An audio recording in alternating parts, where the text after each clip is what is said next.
If you want to accomplish more in life, if you want better results, higher efficiency, you just have to put more effort. And this is just common sense. But I've always had this signal in the back of my mind. What if this is not exactly true? And I've observed something in the gym. You probably know that I come from an athletic background. I've observed something over the years, and it's this. The more I apply effort, the more my body is also resisting this effort. Very easy to demonstrate is when I do the shoulder stretch. So I'm pulling with this arm towards myself.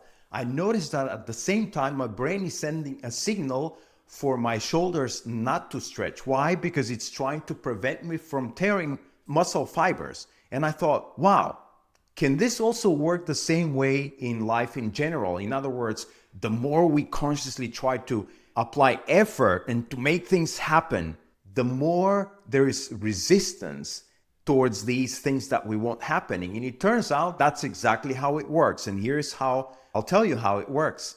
There are always two systems running, one trying and one resisting. In physical science, this is called the central governor model.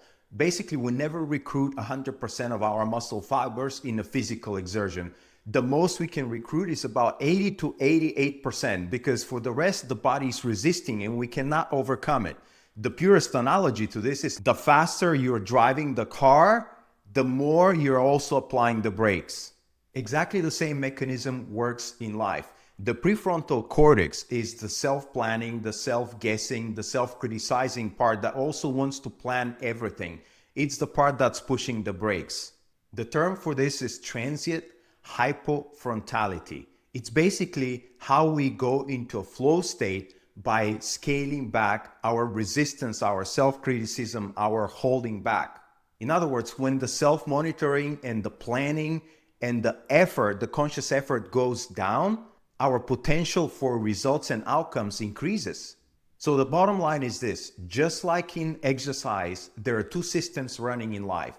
One trying and one resisting at the same time, pushing the engine and pushing the brakes at the same time.